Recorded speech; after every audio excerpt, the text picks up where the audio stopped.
Halo pejalan sunyi, selamat datang di Jalan Sunyi, ruang berbagi ragam literasi, terutama sastra dan teater. Di video kali ini, saya akan berbagi bacaan tentang elemen-elemen formal adaptasi dari 3 sudut pandang mode keterlibatan. Mode bercerita ke mode pertunjukan ke mode pertunjukan, dan mode interaktif ke mode cerita atau mode pertunjukan. Sebelum menyimak pembahasannya, dukung channel ini dengan subscribe, like, share, dan komen video ini.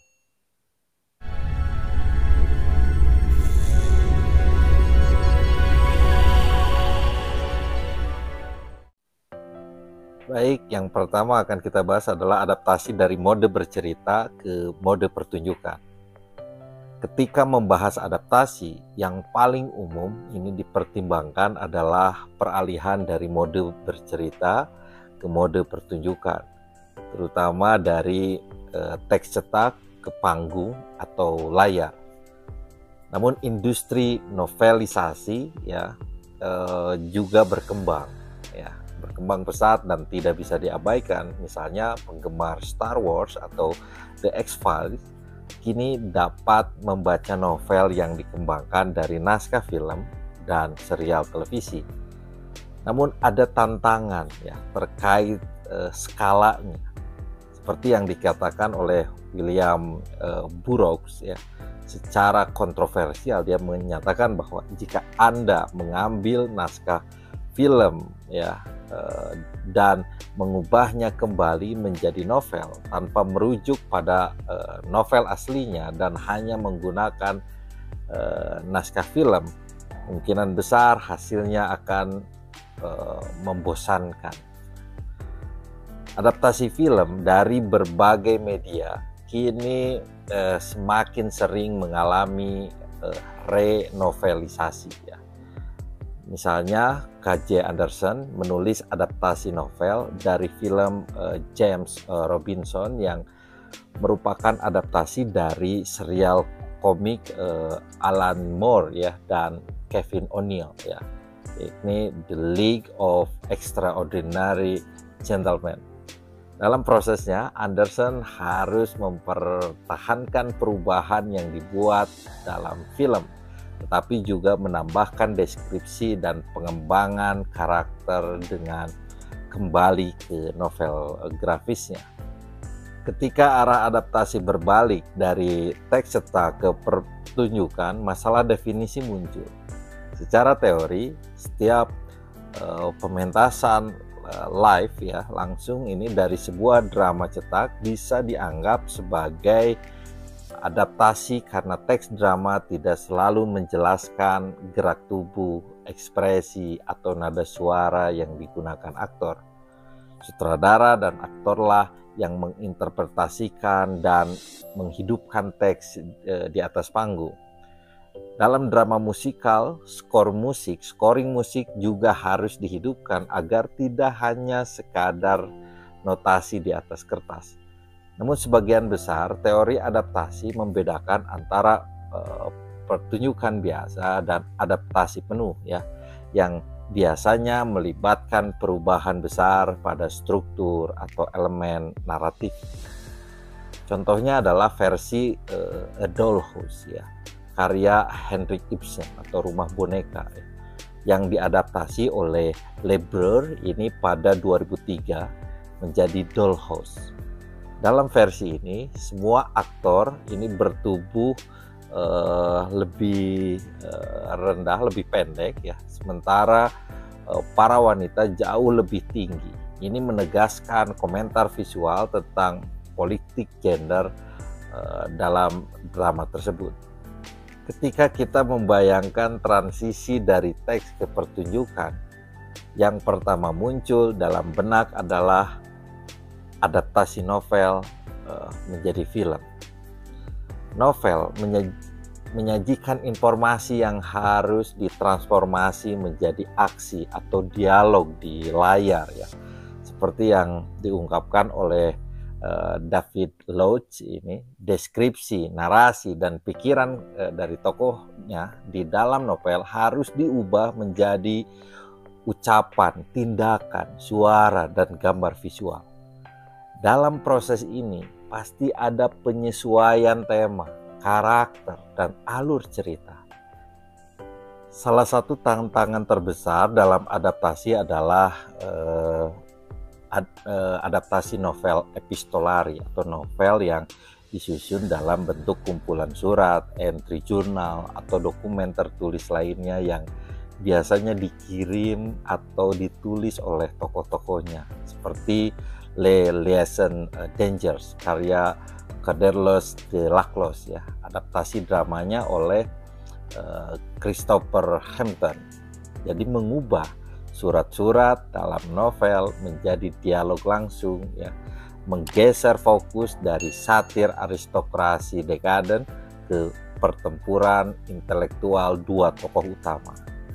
Nah, ketika Hampton mengadaptasi dramanya menjadi skenario untuk film Stephen Frears ya pada tahun 1988, ia menyederhanakan cerita menjadi kisah moral tentang kejahatan yang mendapat balasannya.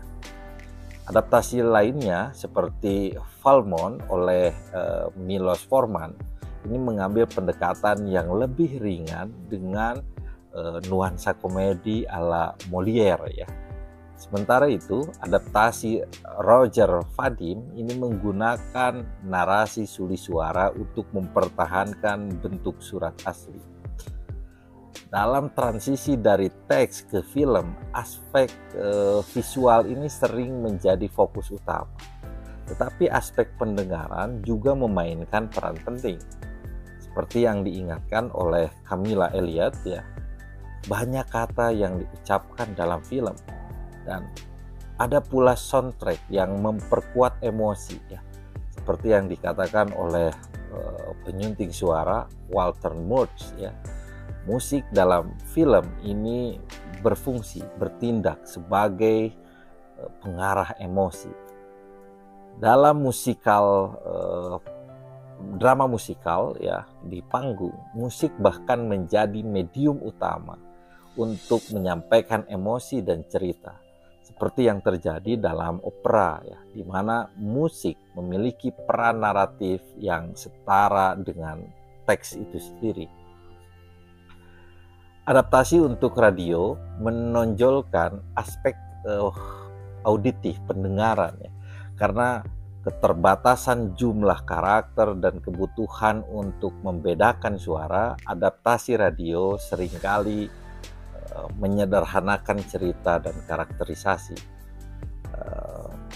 Misalnya adaptasi To the Lighthouse ya oleh Lindsay Bell untuk Canadian Broadcasting Corporation ini memangkas banyak karakter dan memusatkan perhatian pada keluarga Ramsay dan Lily ya. Lalu musik dan efek suara digunakan untuk menggantikan elemen deskriptif dalam novel, sebagaimana dalam adaptasi radio The Lord of the Rings ya oleh BBC.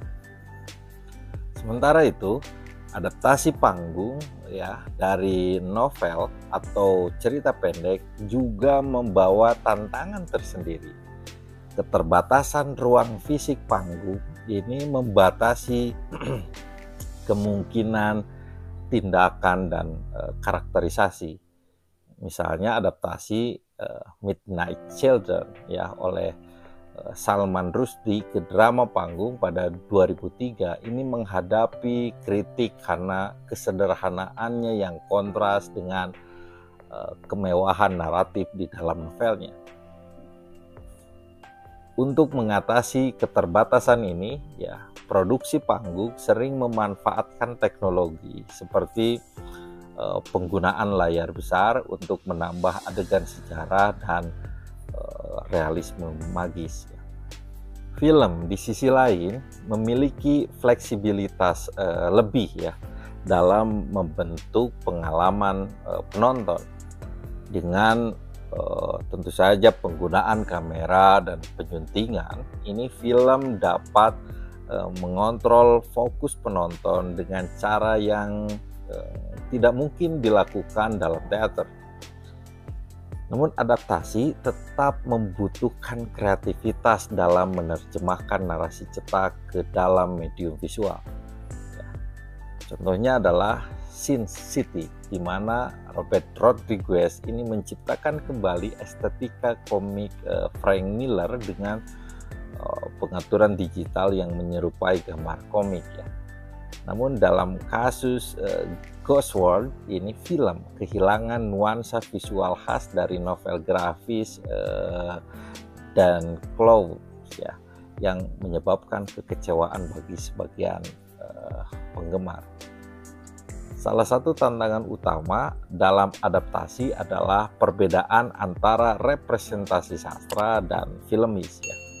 Sastra menggunakan tanda simbolis dan konvensional ya. Sementara film dan teater lebih bergantung pada tanda ikonik dan indeksikal, yaitu representasi langsung ya dari objek dan karakter. Hal ini membuat novel grafis ini lebih mudah diadaptasi ke film dibandingkan novel konvensional ya. Film naturalistik ini cenderung menekankan motivasi kausalitas, sebab akibat yang jelas ya, dan plotnya yang berkembang secara intens. Berbeda dengan sastra yang bisa lebih fleksibel dalam struktur naratifnya. Film avant-garde bagaimanapun menawarkan alternatif dalam menerjemahkan teks ke medium visual ya. Sejak era film bisu ya, sineas telah bereksperimen dengan cara-cara inovatif dalam mengadaptasi teks ke layar ya, termasuk dalam respons sinematik terhadap puisi ya. Bahkan puisi dapat diadaptasi menjadi pertunjukan ya, seperti komposisi musikal yang menerjemahkan karya sastra ke dalam bentuk yang melibatkan ratusan musisi dan penyanyi ya. Beberapa pertunjukan live juga ini diadaptasi menjadi film ya. Sementara banyak serial TV yang diangkat ke layar lebar. Kesimpulannya, adaptasi dari teks ke pertunjukan ya, teater atau film selalu melibatkan transformasi dan penyesuaian yang signifikan. Setiap medium memiliki batasan dan kelebihannya sendiri yang harus dipertimbangkan oleh para pengadaptasi agar dapat menghasilkan karya yang efektif dan bermakna bagi audiensnya. Yang selanjutnya adalah adaptasi dari mode pertunjukan ke mode pertunjukan. Cerita dalam satu media pertunjukan selalu bisa diadaptasi ke media lain. Film seringkali diadaptasi menjadi drama musikal di panggung ya, yang kemudian kembali difilmkan ya. Jadi sebuah sandiwara panggung ini diadaptasi menjadi film, kemudian dibuat dua sequel sebelum diangkat menjadi drama musikal dan akhirnya diadaptasi kembali ke dalam film. Adaptasi juga terjadi antara televisi dan film. Misalnya sketsa dari acara komedi seringkali diadaptasi menjadi film. Sebaliknya, banyak serial TV yang diangkat ke layar lebar ya, menunjukkan bagaimana cerita dapat berpindah dan berkembang di berbagai media. Namun baik film maupun televisi memiliki gaya yang lebih realistis dibanding bentuk pertunjukan lain seperti opera atau ya drama musikal ya. Saat opera atau drama musikal diadaptasi ke film, ada dua pendekatan utama. Pertama adalah mengakui keartifisialannya dan mengorbankan realisme sinematik demi pendekatan yang lebih reflektif, atau dua, menyesuaikannya agar terasa lebih realistis. Pendekatan pertama terlihat dalam film Parsifal ya, karya Soderbergh.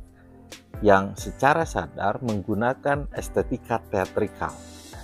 Film ini menampilkan layar berupa proyeksi karya seni ya, dengan karakter yang berakting secara ekspresif dan gerakan kamera yang lambat untuk menyesuaikan dengan tempo musik Wagner. Cyberberg ini juga menggunakan efek alienasi ala Brecht ya, seperti tidak menyinkronkan gerakan bibir ya dengan musik dan membagi satu karakter menjadi dua aktor dengan satu suara. Pendekatan kedua yaitu menyesuaikan musikal agar lebih naturalistis. Terlihat dalam film Cabaret karya Bob Fosse ya. Berbeda dari drama panggungnya, film ini hanya memperbolehkan karakter yang memang penyanyi ya dalam cerita untuk bernyanyi, terutama Sally Brought ya dan MC di Kit Kat Club. Pengecualian diberikan pada lagu Nazi ya, Tomorrow Belongs to Me, yang orkestrasinya membesar secara tidak realistis sebagai penekanan drama. Televisi yang juga mengedepankan realisme seperti film menghadapi tantangan serupa dalam adaptasi. Namun karena durasi serial TV ini lebih panjang, adaptasi dari teater ke TV seringkali memerlukan lebih sedikit pemadatan cerita dibandingkan adaptasi ke film. Ya, misalnya ada adaptasi drama yang mempertahankan durasi dan teks aslinya hampir tanpa perubahan signifikan.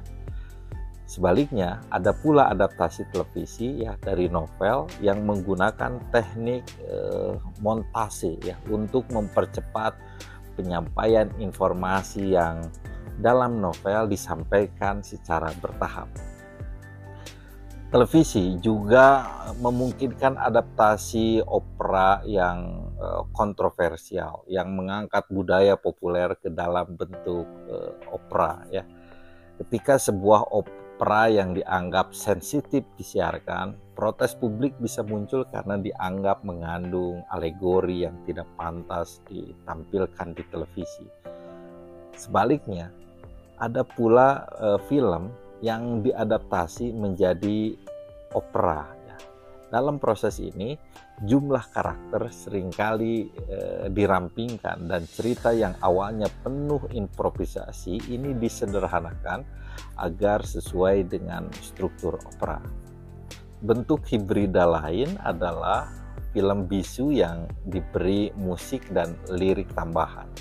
Dalam beberapa kasus, nyanyian ini ditambahkan ke film klasik dan musik yang baru ya, disusun untuk menyelaraskan dengan aksi di layar, seringkali dengan pendekatan parodi. Selain itu ada juga film opera, yaitu opera yang diproduksi dalam format film.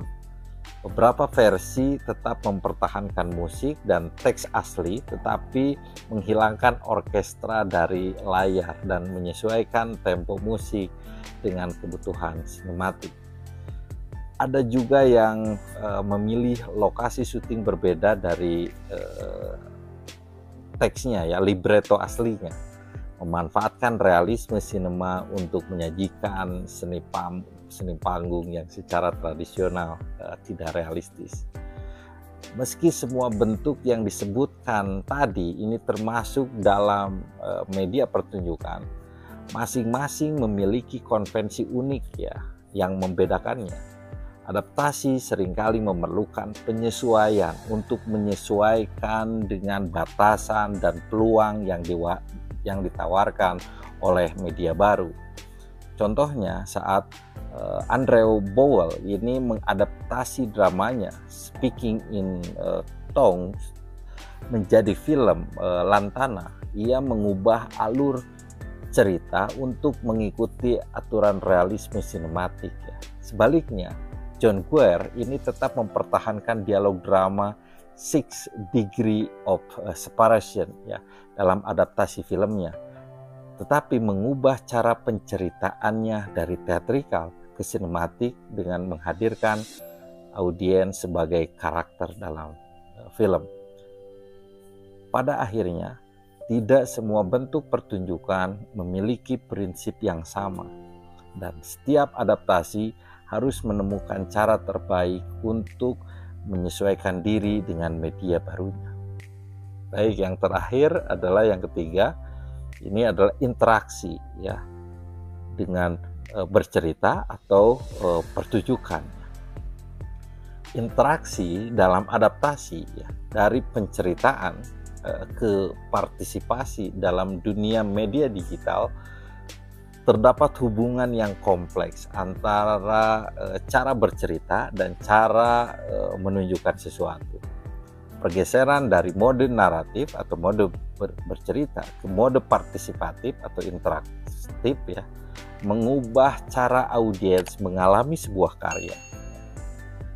Jadi Mary Laure Ryan ini menyebut bahwa tindakan pengguna yang disengaja adalah elemen khas dalam media digital yang didukung oleh antarmuka dan basis data. Namun konsep ini tidak terbatas pada media digital saja. Misalnya adaptasi novel Pride and Prejudice ya, karya Jane Austen menjadi permainan dadu juga melibatkan interaksi pengguna, di mana pemenang adalah pemain yang pertama tiba di gereja untuk menikah. Namun bentuk adaptasi yang paling umum dalam konteks ini adalah game komputer ya, permainan di komputer. Salah satu contoh adaptasi ke permainan komputer adalah misalnya Der Kahuna Modus ya, karya Nika Beltram, yang menurut para pemainnya ini mengubah cara mereka membaca dan memahami novel aslinya. Kebanyakan video game memang lebih erat ya terkait dengan film ya daripada prosa, bukan hanya karena berbagi waralaba, tetapi juga karena mekanisme naratif yang lebih sinematik. Film animasi Toy Story 2 ya memberikan contoh bagaimana konsep permainan direfleksikan dalam film yang kemudian diadaptasi menjadi game PlayStation ya berjudul Buzz Lightyear to the Rescue ya. Hubungan ini juga terlihat dalam film Die Hard ya, yang melahirkan adaptasi game Die Hard Trilogy dan Die Hard Trilogy 2 ya. Namun tidak seperti film yang memastikan kemenangan, keberhasilan protagonis. Dalam game tidak ada jaminan bahwa pemain akan menang ya. Unsur ketidakpastian ini menambah ketegangan dan kesenangan dalam bermain. Seperti dalam berbagai bentuk hipermedia, yang lebih penting dalam video game adalah prosesnya, bukan hanya produk akhirnya. Jadi elemen paling esensial dalam video game adalah heterokosmos, yakni dunia digital spektakuler yang dimasuki pemain. Pengalaman mendalam ini diperkuat oleh efek visual dan audio yang menciptakan intensitas keterlibatan. Interaktivitas dalam permainan ya juga menghasilkan teknik formal yang berbeda. Koherensi dalam video game bersifat spasial, diciptakan oleh pemain yang tidak hanya membayangkan dunia permainan, tetapi juga terlibat secara aktif di dalamnya. Dalam film, dunia yang ditampilkan lebih bersifat pasif ya bagi audiensnya. Sementara dalam game, pemain mengalami dunia tersebut ya melalui kinestesia yang perwakilan ya, dan kehadiran sensorik yang lebih intens. Selain itu, permainan video game ini memiliki logika yang lebih terarah pada tujuan dibandingkan film. Jika film ada ruang bagi interpretasi penonton, dalam game ada aturan dan struktur yang harus diikuti untuk mencapai tujuan tertentu. Meskipun game dapat menggunakan elemen televisi, fotografi, dan sinema, mereka tetap memiliki logika dan karakteristiknya sendiri. Bentuk interaktif lainnya adalah taman hiburan, di mana pengunjung bisa masuk ke dalam dunia film serta pengalaman realitas virtual yang memungkinkan tubuh audiensnya atau penggunanya ini merasa benar-benar berada dalam heterokosmos yang diadaptasi. Beberapa seni virtual juga menciptakan ilusi mendalam melalui multisensoris ya, antarmuka. Meskipun tidak seimersif game ya, cerita interaktif berbasis tadi website ya gitu, ini tetap melibatkan pengguna dalam penceritaan yang partisipatif ya. Dalam format ini, pengguna bisa memilih jalannya cerita, berinteraksi dengan aktor virtual, dan mengubah perspektif mereka terhadap narasi yang disajikan. Dalam membahas adaptasi dan spesifikasi media, ya, saya mengacu pada kategori yang dikembangkan oleh Gerard Gennet ya, yang membedakan bentuk, prosa, puisi, gambar, musik, suara, genre, novel, drama, opera, dan mode naratif dramatis. Fokus utamanya adalah pergeseran antara mode ini dari bercerita ke interaksi dan bagaimana hal itu memengaruhi cara kita memahami dan mengadaptasi karya. Untuk mengeksplorasi kompleksitas pergeseran ini ya, kita perlu menyoroti beberapa konsep yang sering diperdebatkan dalam teori media. Salah satu gagasan yang sering muncul adalah anggapan bahwa film adalah bentuk seni yang paling menyerap elemen dari media lainnya. Ya. Sejarah mencatat bahwa novel berkembang dari drama, tapi juga menyerap elemen seperti karakter dan dialog sambil menambahkan ciri khasnya sendiri seperti monolog internal dan sudut pandang. Demikian pula, film pada awalnya mengikuti prinsip prosa naratif dan teater di panggung ya, tetapi kemudian mengembangkan teknik, bentuk, serta sistem produksi dan distribusinya sendiri. Dalam kajian adaptasi, aspek-aspek seperti monolog internal, sudut pandang, refleksi, komentar, dan ironi ini seringkali menjadi fokus utama. Isu-isu ini juga muncul dalam transisi dari teks cetak ke media pertunjukan dan lebih lanjut ke media partisipatif seperti game. Oleh karena itu, kita perlu menguji, mengkritisi berbagai asumsi teoritis mengenai adaptasi dengan melihat bagaimana semua itu diterapkan dalam praktek sesungguhnya. Demikianlah pembahasan singkat tentang elemen-elemen formal adaptasi dari 3 sudut pandang mode keterlibatan, mode bercerita ke mode pertunjukan, mode pertunjukan ke mode pertunjukan, mode interaktif ke mode cerita atau mode pertunjukan. Terima kasih telah menonton video ini, semoga bermanfaat. Sampai jumpa di video berikutnya.